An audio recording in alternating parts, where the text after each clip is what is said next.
Okay, and we are ready to start. So it's 9 p.m. Welcome, guys. Very happy to see so many of you have joined us today. Right now, we actually have more than 450 participants on this call right now.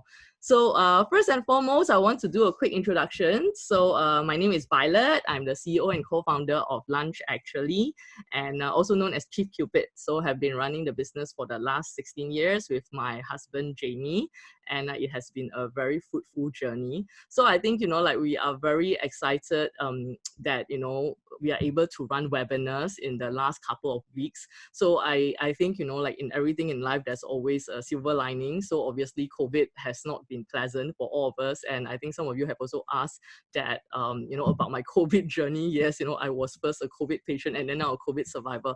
But I think one of the silver linings is really about this webinar that has helped us to get closer to all of you, to be able to, really have this chat with you to answer any questions that you might have, and of course to help you to be a better and more successful dater, because at the end of the day, of course, we want you to be successful in your dating journey. So today I have two very, very special guests with me. So I know both of them personally, and then I was thinking like when I would be able to get them together onto the same webinar, because they are two very, very busy people. So when finally I could actually get them on the same date, I was super excited. And then like we sent it out, and we are also very happy to see so many of you have actually joined us. So currently we are already at more than 500 participants. So like I say, okay, we have a question from someone who say, how do I mute my mic? Don't worry, you don't need to mute anything, because this is a Zoom webinar. So we will not be able to hear you, but like you say, you can just like type in the chat, and I'll be looking at the chat as much as I can. And also you can ask your questions in the Q&A box. Okay, so first and foremost, I'm going to run a poll. Okay, so my first poll is, we want to know where is everybody from. So I'm going to launch the poll now. Yes, so you should see it in front of you. Come on, vote, vote, vote. We have more than 500 people. We want to see where everybody's from. Okay, right now, overwhelmingly Singapore at 64%. Malaysia is coming in a close second. Okay, let's see where everybody else is from. Yeah, okay, we about 76% have voted, 77%. Okay, I'll just give you a couple more seconds. Once I hit 80, then maybe I'll close it. Okay, so we see that about 59% of you are from Singapore. Malaysia, we have 23%. Hong Kong, we have 4%. Indonesia, 11%. Thailand, 2%. And others, okay, we have 2%. So welcome, everybody. We are very excited that, you have joined us from all the different countries. And I think some of you have asked us just now where our panelists calling in. So like I mentioned, Lisa is calling in from New York. And we have Paul, who is calling in from London. Okay, so my second question for you is, okay, like I think some of you have mentioned just now as well, right? That this is your first time joining us.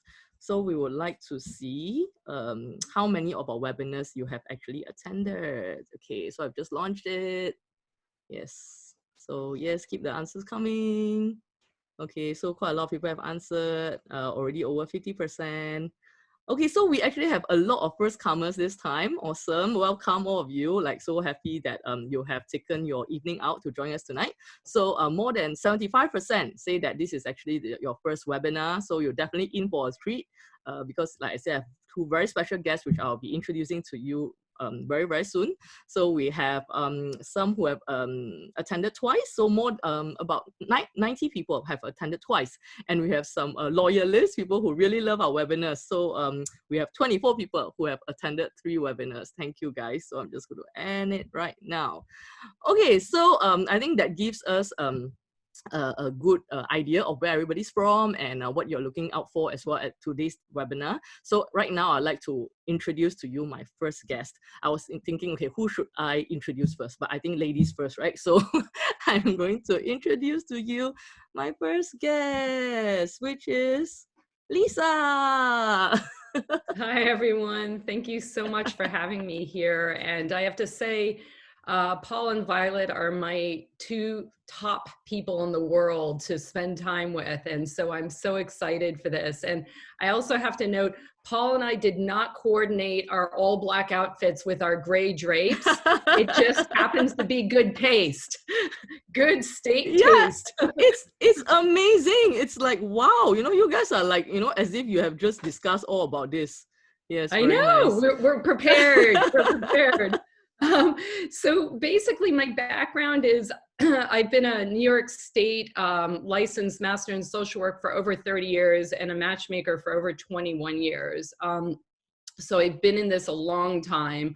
I founded the Matchmaking Institute in 2003 and Lisa Clampett Matchmaking in 2000. So it's been a really, really long journey. And I would say we're in New York City, but we've worked globally with the Institute. And basically the thought behind the Institute is to spread the love by creating conferences around the world where love professionals can come together and collaborate and learn and grow.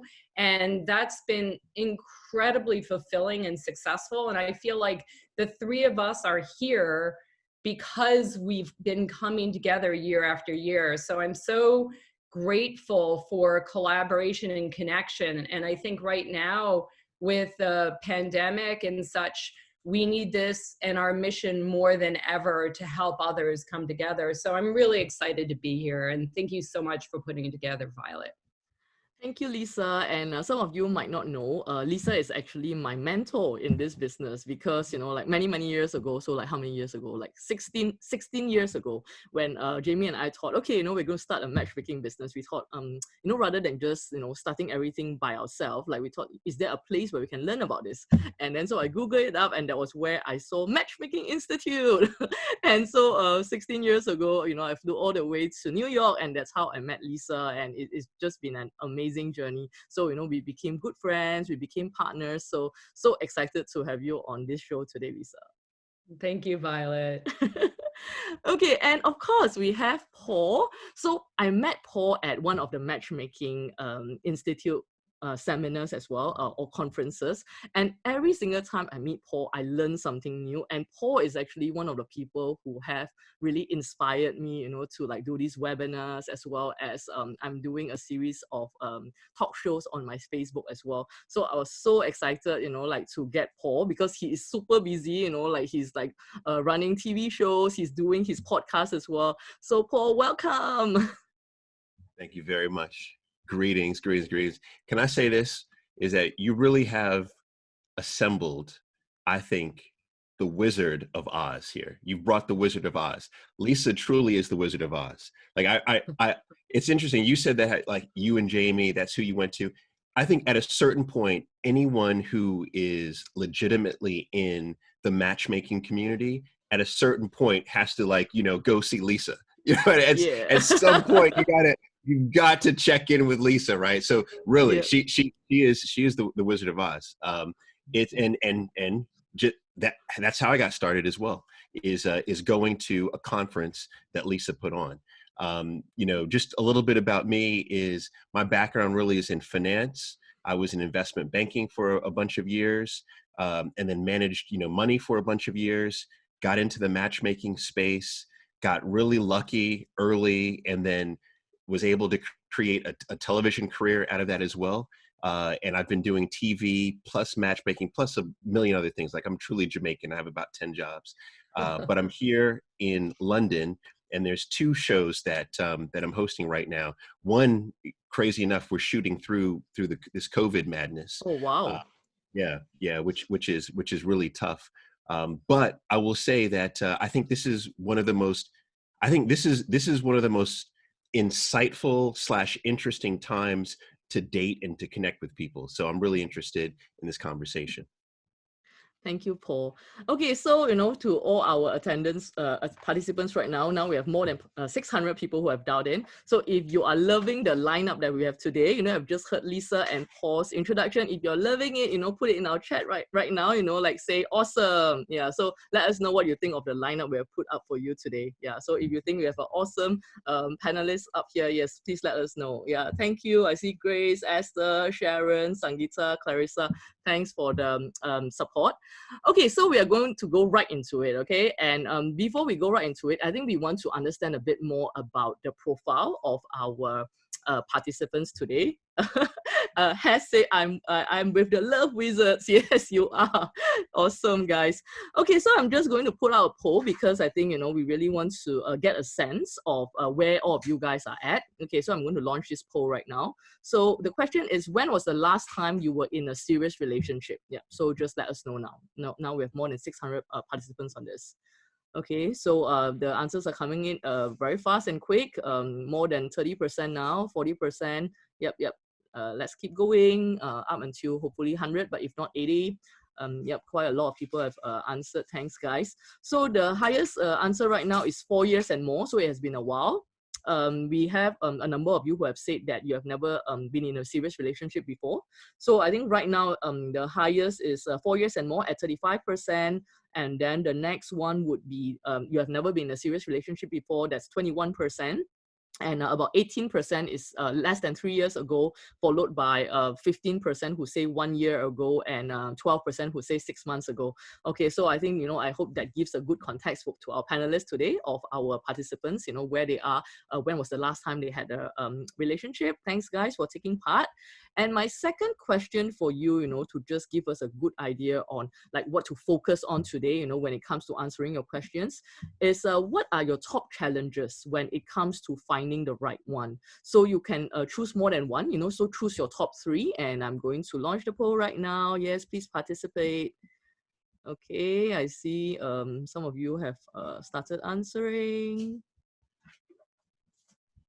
Yes, I see all your answers coming in. Awesome. I think it was jammed up a bit just now. Wow, okay, so quite a lot of different answers here. Okay, I'm just going to wait for more of you to take part and answer this question, because I think this one is really important, because it will really give Lisa and Paul a good idea of what some of your challenges are, and we can really zoom in on those points. Okay, so I see almost 70% have answered. Lisa and Paul, I just want to make sure you are able to see the poll results. Okay, awesome. Mm-hmm.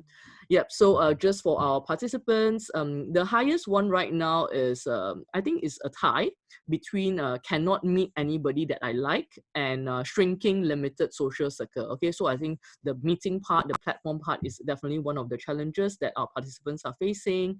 Another one is people whom I like do not like me. That's quite a big one as well, 45%. Yeah, I think that's definitely something that we want to be addressing. Cannot find the right platform. Okay, so I think the meeting part is a big one. Unable to escalate from dating to exclusive, so that one is at about 30, and together with keep choosing the wrong person, so that's at about 27%. Okay, thanks, guys. I think that's definitely very helpful. Okay, so I'm just going to end the poll right now. Okay, so what we are going to do is something fun. So actually, for my my dear panelists, they are also not sure what I'm going to do next. So it's going to be fun for them as well, because they say, Violet, we just want to come in, and then we know what you're doing, and then we're just going to come in and have fun. So I say, okay, I'll keep it as a surprise then. Okay, so Paul and Lisa, we are going to play a yes or no game. Okay, so it's a very simple game. If you think the answer is yes, then you just raise your hand. If you think the answer is no, then you just do not raise your hand. Okay, guys? Straightforward and simple, right? So hopefully, both of you will have different answers. But if you don't, it's okay. We will talk it through as well. Okay, so I've come up with a list of questions that I think, singles usually would wonder about. It's like, should I do this or should I not do this? And of course, like I have two of the world acclaimed, experts here, right? So I really want to hear your point of view, and I'm sure all our participants want to hear your point of view as well. Okay, so those of you who want to hear both of their point of view, please tell us yes, yes, yes, yes, yes, so we know. Okay, waiting for your yes before I ask. Yeah, we need a lot of affirmation here. Okay. So thanks, guys. Everybody want to hear your answers to this. Okay. So Lisa and Paul, just to recap. So if you think it's yes, put up your hands. If no, then do not put up your hands. Okay. Okay. So I think one of the questions that many singles usually have is, like before I start my dating journey or before I start my search for the right one, should I make a detailed dating checklist? Okay. Yes or no?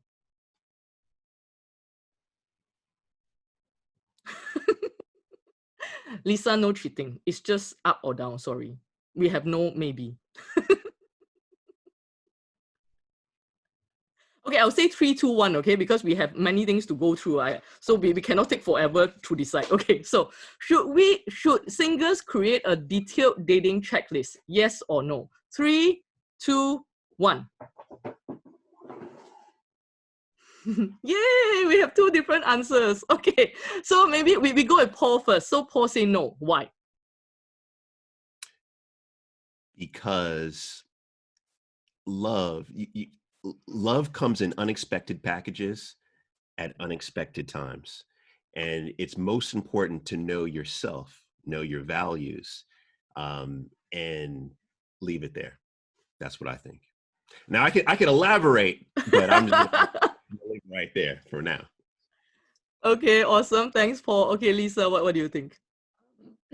So I think that the checklist, and I'm cheating, is less relevant. I think you could have a checklist, but the key is to be motivated to be in a relationship. And by a checklist, I mean, what are your core values? What are your relationship goals? And what is your lifestyle? So it doesn't have to be what car they drive, how tall they are, etc. And I agree with Paul in the sense that the more open you are, that shows relationship readiness. So that's why, it's somewhere in the middle. But part of what we do as relationship experts is take the checklist and make it so that they're open to the possibilities of what's in front of them. So. Yep, awesome. So what I'm hearing from Lisa and Paul is that it's okay to have checklists, but maybe not too long. So one of the stories I tell sometimes is, we met this guy. He came in with like a A4 list, like it was, very small handwriting. It's all filled up. So maybe that's not the kind of checklist we are talking about. I think Lisa, you have shared at some of the conferences as well. Like so maybe like 3 must-have, 3 deal breakers, something like that, but more on the values. So I think we also talk about like significant criteria and superficial criteria. So I think, Lisa, what you're saying is like it's really focusing on the significant criteria and not the superficial criteria, like what car he drives and yeah. Okay, so that was just a warm-up, guys. Well done. Okay, so the second question. Okay, should a woman make the first move? 3, 2, 1. Okay. So who would like to go first? I mean, that's an easy one because you know what? The nice guy is the one that's not the player and the approacher. So if you want a nice guy, he's going to have a fragile ego and he's going to be fearful that he's going to be rejected, and women can be very intimidating. So making the first move does not mean you have to pounce on him, but it could be a smile or a conversation starter, which opens up the ability for him to feel safe and connected. And that's the nice guy that will end up in a relationship. Yeah, completely agree. So here, one of the shows that I host is called Celebs Go Dating. So I work with celebrities here in the UK. A lot of these celebrities are ultra narcissistic. So they think everybody wants them, right? So a lot of these guys go out, and the moment that you just glance at them, they're like, oh, she wants me. She wants me, right? It's all about she wants me. But that is probably 2 to 5% of men, right? The majority of men, 95% of men, have a hard time, distinguishing between, is she interested in me? Is she flirting with me? Or no, right? And then you think about all those other issues that Lisa talked about, right? In terms of shy, etc. So the safest bet is to walk over and approach. And an approach can simply be hello. And I guarantee you, if the guy is interested, he's going to respond positively. He's going to respond in a way that lets you know, let's continue talking. If he's not interested, he's not interested. That's okay. You don't need to have everybody interested in you. So yes, without question, women should approach men, just as men should approach women. Nice. I have to say, you know, because women have such an issue with it not being the proper etiquette, it is more crucial than ever if you want a relationship to get over that concept. And relationships do not happen if someone doesn't approach. And for the women to be able to approach is so refreshing for a guy. They're like, finally, you know, I'm not having to work so hard. So absolutely throw that stereotype away that the guy has to be the pursuer. That is incredibly crucial. Yeah. And if I could just throw on one last thing too, is this is also true digitally. I think that ladies, slide into those DMs. Slide right on into those DMs, right? I think this is something that we can do digitally as well as offline. Good Nice. point. Paul, you want to just elaborate a bit on sliding in through the DMs, you know, for some who might not really understand how that works, yes. Sure. So there's a good old phrase of slide into the DMs, right? The direct Yeah. message. Yeah. And the whole idea of this several years ago was that if you were to direct message someone and let them know, hey, I'm interested, let's talk, etc., that it was typically just men that did that. But now sliding into a DM is probably the number one method to flirting right now. Right? Like, think about that. We're digitally, like, this is all we have right now. And so sending a direct message to someone is considered flirtatious. Nice. So we have one of our participants say, but women don't approach men in Asia countries. So any thoughts on that? I know both of you are not from Asia. Okay, so maybe I'll just, you know, like give. Okay, yes, Paul, you go first. Yes. Yeah. I respectfully, I disagree with this. Yeah. Right. Mm-hmm. I've been all throughout Asia. Quite honestly, I've been approached in Asia. Right. So I don't agree with that. Also, my family's Jamaican. Same thing. I remember 10 years ago, I did a television show. I'm sorry, I did a radio show, and in the Black community in the United States, it's a very conservative community, right? And this was a Black radio show. And I said to everyone, I said, you know, I think women should approach men. And everyone said, Paul, you're crazy. We don't do that. We don't do that in our community. That's something that we don't do. Well, I say, well, that's the reason why you're single. Because what often happens is that when you are ready, right, there's a level of confidence that you have. And when I say approach, I'm not talking about walk over, rip off your shirt, tongue somebody down. I'm not talking about that. I'm saying walk over and say hello. Walk over and compliment someone based on what they're wearing, right? Or based on why, you know, this is what I say is, if you walk over and you say hello and you let them know, here's why I came over, that's done all over the world, right? That's done all over the world. So that's my thought.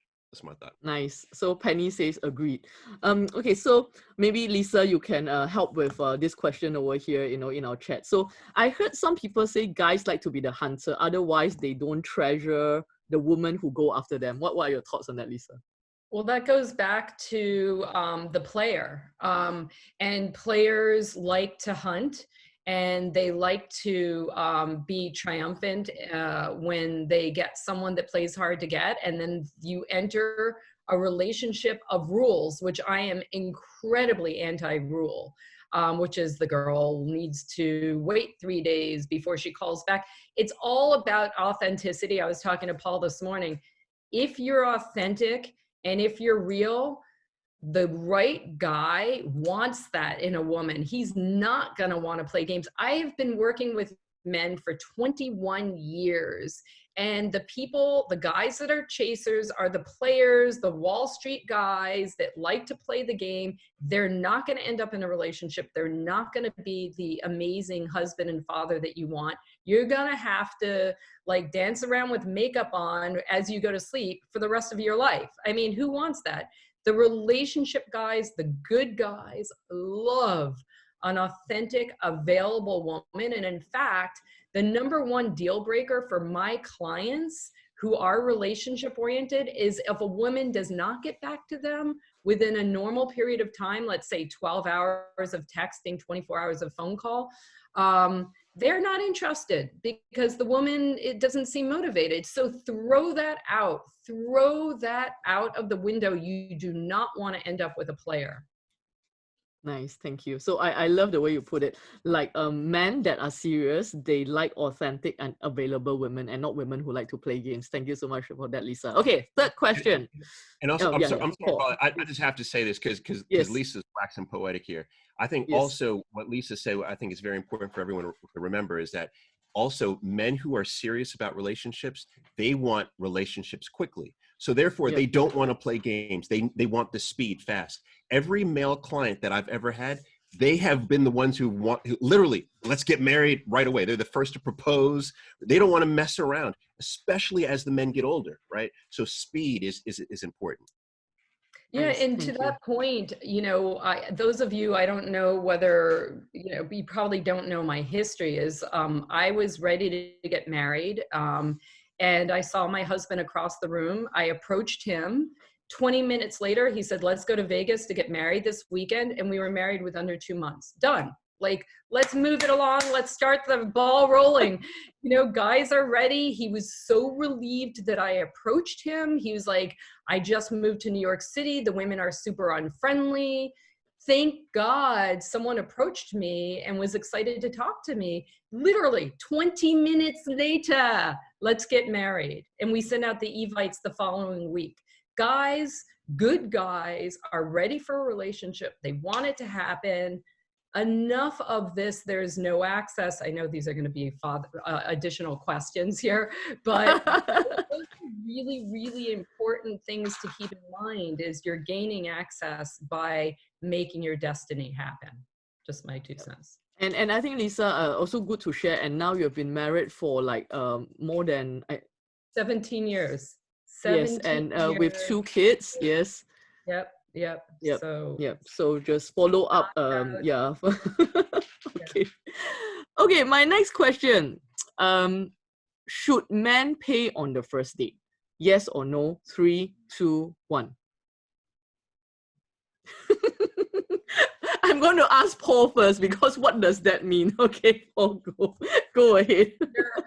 This has been probably the most popular question over my 10 years in this space. And ultimately, this is what I found. I used to say men should always pay, right? Mm-hmm. Until I started, so I'm Gen X, until I started working with Gen Z, not even millennials, but Gen Z, right? Yes. And here's what I realized. Everyone has a different set of values. And as Lisa said in the beginning, we have to identify what our values are. And that's really the most important component to match with someone. Do you share each other's values? So if your value is a traditional men should pay, then you stand by that.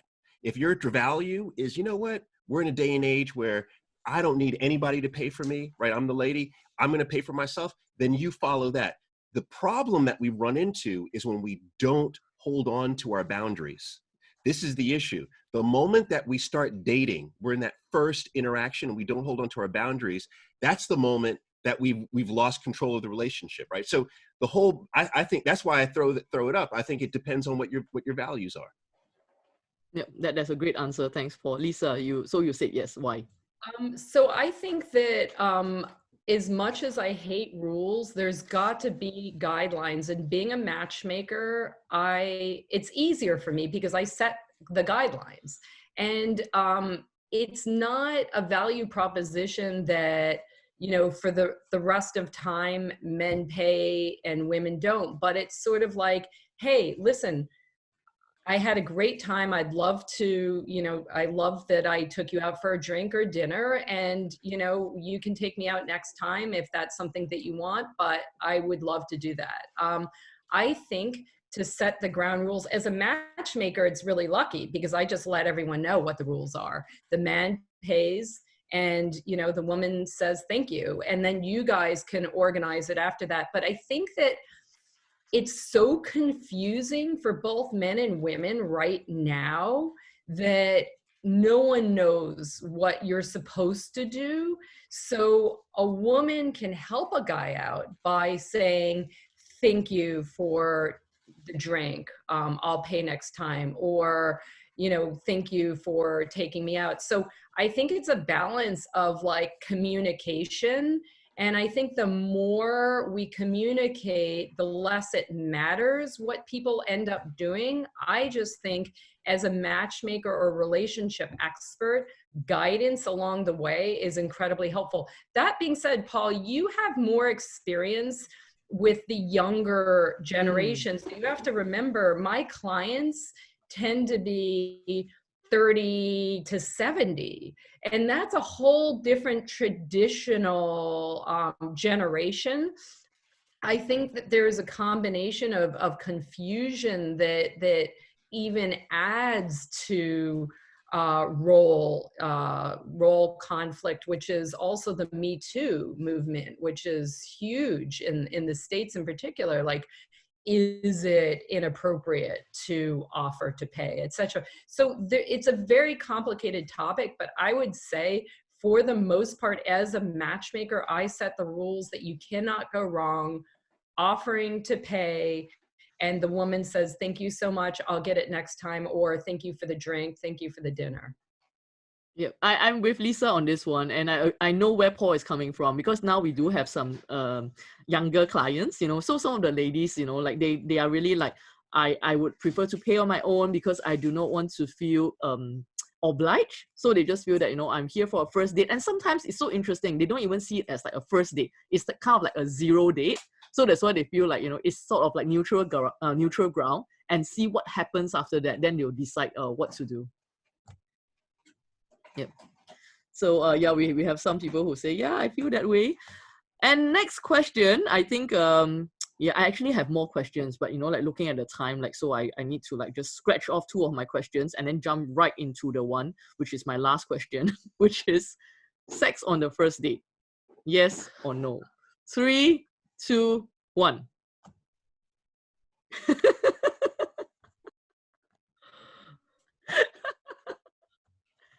Okay, we will go with Lisa first this time. I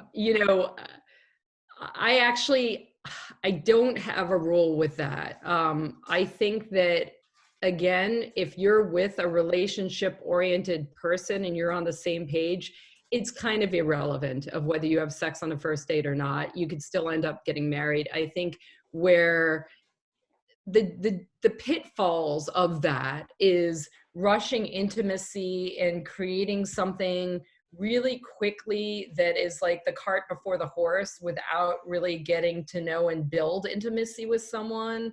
That being said, I don't think that there's necessary rules to that.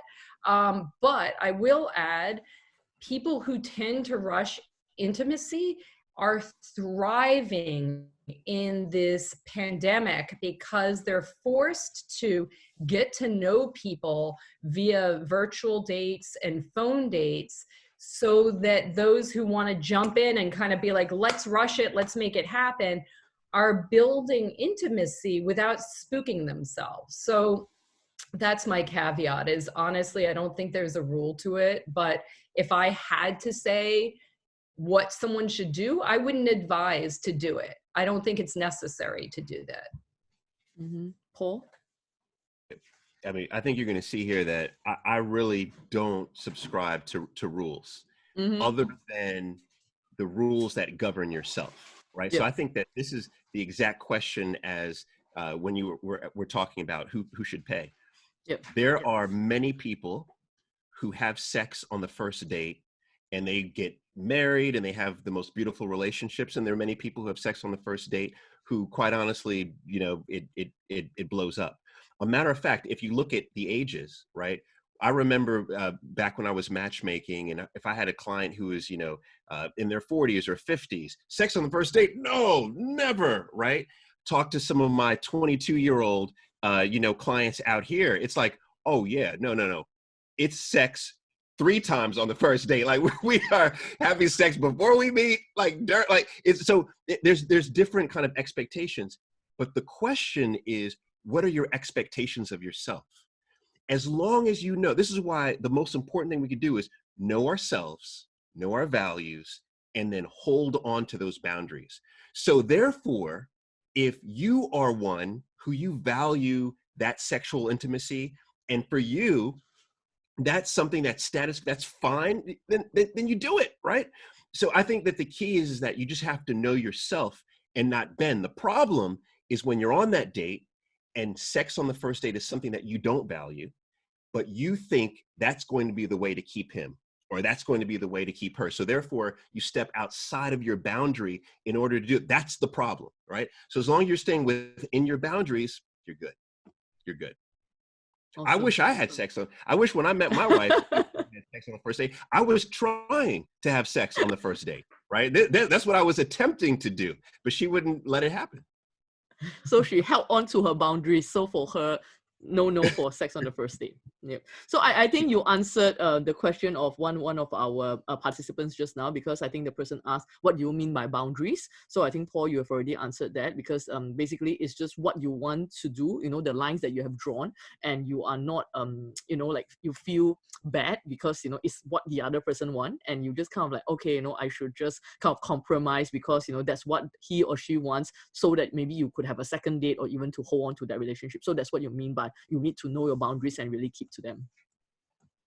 Yeah. Okay, so those of you so far, if you're getting value from our webinar right now, let us know. And we know that a lot of you are sending us questions. We definitely would like to get into them. So let us know, you're having a good time, you're learning, like let us know right now, are you learning? And Teresa say, awesome, 35 minutes so far. Yes, like so many things you have learned just in 35 minutes, right? Yes, and we are done with yes or no, guys. So don't worry, like now you can, I'm not sure, what questions Violet is going to ask anymore. Don't worry. So we are done with that. Okay. So I think just before, we go into the Q&A, which we have a lot of Q&A. Just in the Q&A box right now, we have more than 60 questions.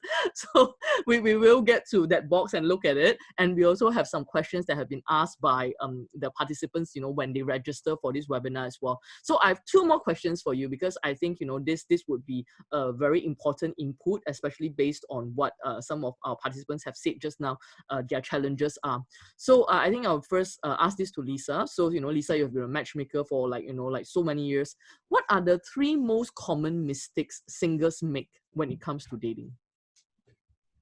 I think that the number one thing I will say, that above everything else, the huge lists, the playing games, those are, so I'm kind of naming the top really bad ones, playing games, huge lists, but not being ready for a relationship is the number one predictor of failure. I will say in my specialty, which is finding really wealthy men, a needle in a haystack, that doesn't matter. They can come with their lists, etc. But are they going to be ready to say yes when we find that needle?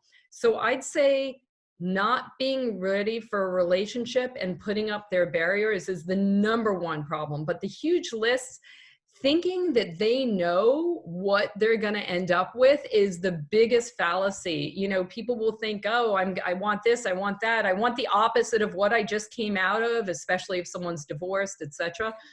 They end up with someone often very different than they predicted. So I would say, being negative and being judgmental, another huge no-no. The more open-minded you are, the more you're prepared and ready to be in a relationship, the more you value and are excited about who you're looking for. If you hate men, you're not going to find a great guy, So these types of mindset is the number one thing. And all the other stuff can be tweaked. The long lists, the kooky behaviors, all that could be coached and tweaked, but relationship readiness is absolute criteria number one, and an open-mindedness. Thank you, Lisa. So we do have a follow-up question from one of our participants, which is, how do you know you are ready for a relationship? I think that one, you have to have an edge of my life is great, that's fine, but it could be a lot better with a relationship, and I'm willing to accommodate the ups and downs of what the work it takes to be in a relationship. If you say my life is great and I'm not gonna mess it up with someone else's issues, and therefore they have to be perfect so that it makes my life so much better, they're not going to be motivated to accommodate and compromise someone else in their life. So I will tell a client, you're too happy, you're too content in your relationship, you're not going to be willing to accommodate somebody.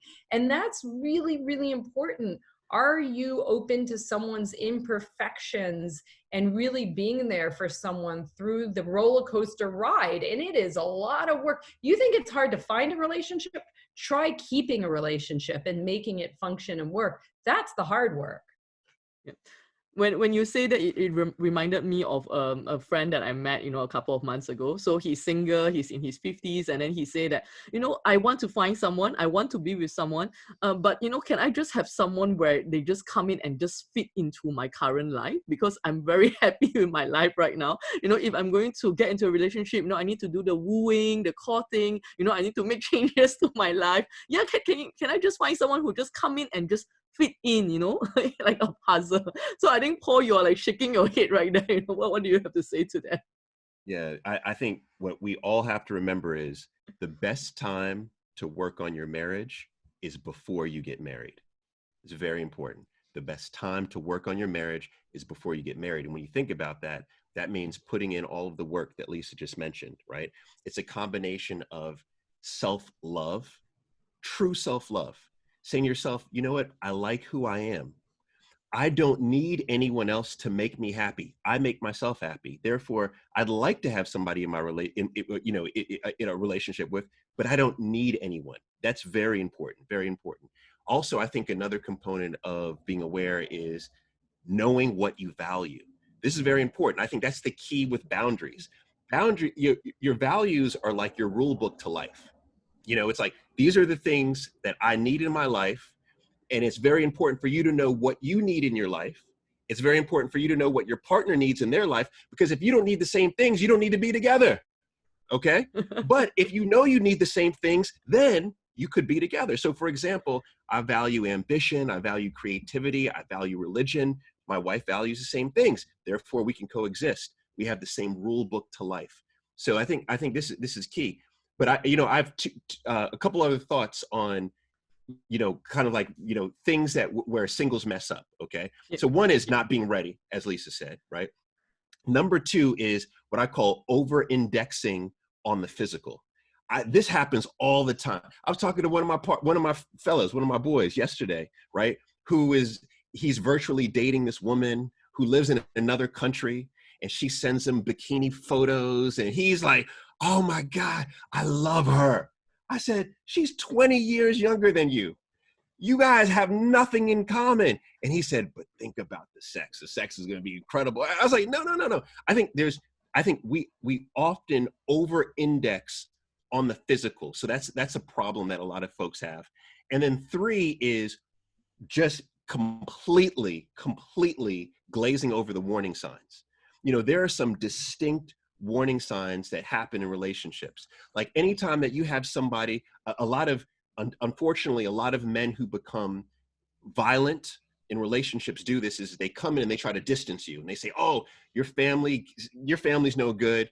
They don't like me. You should be with me. Don't be with your family. They try to distance yourself, right, from them. That's a clear sign of someone who is not right, right? I think these warning signs, glazing over the warning signs. So glazing over the warning signs, over-indexing on the physical, not knowing that you are relationship ready. I think these are some of the big ones. Wow, I love that. So, Paul, you have very nicely summarized for us what you and Lisa have said. So relationship readiness, not being over-indexing on the physical, and of course ignoring the warning signs. Like I think sometimes when people just have all these chemicals in their brain, right? They just don't think straight. Like they just kind of like, oh, it's not so bad. And when friends warn them about the guy, they are like, oh, you just don't know, he's not like that, or she's not like that. So I agree with you, like not glazing over that. Okay, we only have about 16 minutes. Oh my goodness, like time really flies when you're having fun, right? And we have so many questions. Okay, so one that I think sometimes come up quite a bit, like maybe for both men and women. Yeah, so let's keep our answers, like concise and precise, which you guys have. But since we have so many, let's do that even tighter. Okay, so maybe this one I'll throw it to Lisa. My appearance is not attractive, so how do I attract people?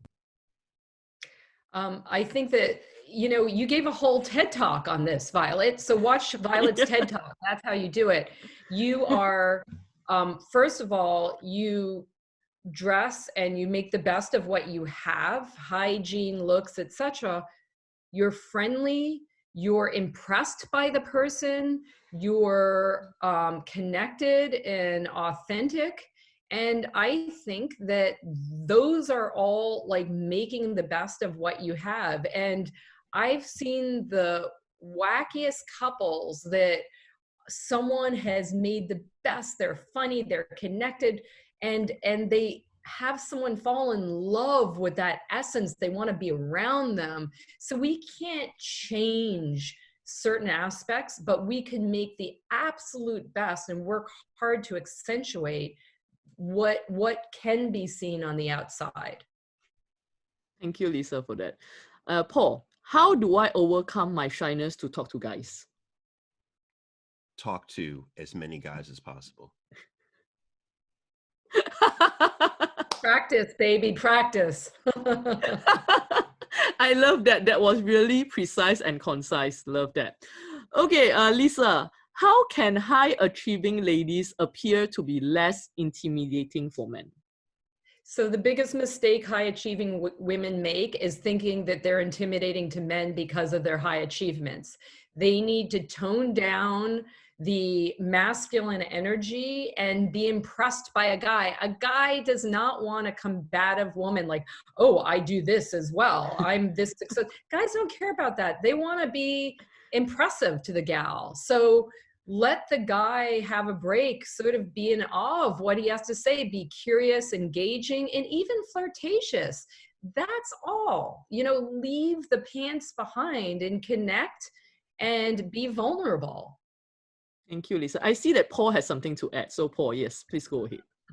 I just wanted to endorse it and then in a very succinct, be sexy. Be sexy. And if you need us to break that down, we could break that, but be sexy. Be sexy. Nice. Okay, so for Paul, how do I identify girls who are not serious for dating and long-term relationships? So I think the person is trying to say he wants to be with girls who wants to be in serious and dating long-term relationship. How can he identify them? Yep. Go to their Instagram, and if they have more than one bikini shot, they're not serious. Wow, Paul, I think you excel in this whole fire question round. Okay. Lisa, over to you. How can you be sure that the one you meet is the right one? And I think this really tie in with like your sharing of how you met Frank. I mean, I know you didn't say his name, but I hope it's okay. So Lisa's husband, Frank. So this is a question not asked specifically to what you shared, but I thought this just ties in very nicely. So how can you be sure that the one you meet is the right one? I think that again, someone being authentic, like when I calculated Frank, the reason I knew it was a done deal is I calculated how excited he was. He was ready to be in a relationship. He was, clearly in my matchmaking brain, I calculated he's from the Midwest. And those of you who don't know, Midwest people are all their parents stay married forever. They get married early. They're good people. He moved to New York and was in a relationship. So that was great. But most importantly, he asked me to marry him in 20 minutes. He's not a game player. So the suave person that is like too smooth, that you're in trouble. Someone's a little bit awkward or like spills the drink when they're bringing it to you and cares about what you think about them and is kind of excited to be around you and they're not playing games. That is a good person and someone who says they want a relationship and follows through with their word. All these things are really good indications.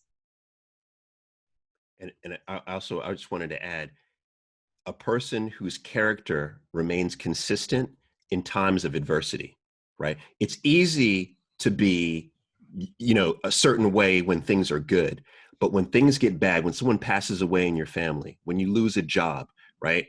When something bad happens, are they consistently themselves, especially to you?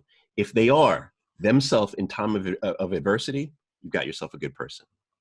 Wow, I love Good, that. So good just to input, Paul. repeat it for you, character, consistent character in times of adversity. Love that. Thank you, Paul. Sorry, Lisa, you were saying? No, I love that, Paul. And I think that that is sort of beyond the first sort of meeting, is you want a person that's going to go through the roller coaster of life. And that exactly is either the warning signs or not, the Dr. Jekyll and Mr. Hyde. So I agree. I think that's a really great point, Paul. Yeah, thank you. And Paul, this is for you because I think it's also in relation to what you have shared just now as well. How do you identify red flags in a short period of time? You said red flags? Yeah. You take them out, you get them wasted, get them completely drunk, and you see how they act. What if they say they don't drink? That's how you know they have a problem if they don't drink. Don't be in a relationship with anybody who doesn't take at least one drink. That's how you know there's a problem. Don't ask the Jamaican or the Italian about drinking, man. We're bad news. But I do, in all fairness, it's really interesting because you do have the people that are angry drunks or happy drunks. And I think that when people drink and they get goofy and happy and more vulnerable, it takes, the months of getting to know someone and consolidates it into, but keep in mind, Paul would get his wife drunk and sleep with her on the first date. So just keep in mind where we're getting this advice, okay? Lisa, that was the goal. That was the goal. That was the whole playbook. I know you, man. Okay. So another question: do you think interactions on digital platforms is a good training ground for real serious dating? Maybe Lisa, you want to take this one? I actually think people have really risen to the occasion with this forced environment. Nothing replaces the getting to know people and connecting, but I would say as a matchmaker, we've really taken the opportunity to do the 36 questions and provide really cool ways that people can get to know people that takes away the ADD of dating, the moving forward, the next, and taken it and said, let me look at who's in front of me and really pay attention to getting to know that person. And if we're seizing the opportunity that we're given right now globally by really getting to know people, I think it's a really good format to start the ball rolling. And then obviously the in-person communication is important, but I'd say let's use the opportunity that we're given now and pace it and go beyond meeting the superficiality and the ADD. Nice, thank you. Okay, for Paul, should I accept a guy who is very good, very nice, but I just don't have that special feeling or chemistry with him? If you don't want to have sex with him, drop him like a bad habit. Okay. Can I ask Paul a Lisa. quick question? Have you ever seen someone grow attracted to someone through getting to know them? So this is I love this topic, by the way, and I'm just giving short answers, but I love this topic. The quick is that I truly believe there needs to be a bare minimum level of attraction. I personally have never, ever seen someone or seen a relationship blossom where one person said, I have zero physical attraction. There's always something there. I'm sorry, there's always the need to have something minimal there. So I think my kind of rule of thumb is if you feel as if there's nothing there, he's nice, but physically, ugh. I always say, don't waste your time, because the chances of you growing to have a physical connection is so slim. And the other thing too that I'll just throw out is that I think another huge issue that singles have is singles waste so much time and energy, mental energy, on the wrong person, right? The wrong person. It's like my buddy who's obsessed with this woman who will never be a part of his life, but because he's obsessed, he's not spending any time on dating apps, or he's not spending any time trying to connect with anyone else. So I say, don't waste your time. If there's no physical attraction, in my opinion, I just say, don't waste your time. Can I just say a quick caveat, only because I think it's such an important topic, is that I would say if down the line after second, third, fourth, fifth date, that's the case. But I would say in the beginning, if there's so much more than meets the eye than the physical, I have seen time and time again an initial response where, especially woman to man, where the gal's like, I don't know, but then she discovers pieces about him and is like, oh my God, he's so sexy. Yeah. See, in that case, I don't know, right? That's okay, because if you're saying I don't know, you're part of your mind is saying there's something there. I'm talking about, I don't want this guy to ever take his pants off in front of me, right? If that's what you're saying, I never want him to take his shirt off. Like if that cringes you out, I think don't move forward. Don't move forward. Can you tell though on a first date or a second date? Can you tell that quickly? Oh, I think so. I think within mere moments, you can detect if there is a non-physical attraction. I think that it takes moments. Now, it can build through tone of voice and inclination, and it can build, but I think we know fairly quick. I mean, this would be a good survey. I'd love to find out how Okay, long guys.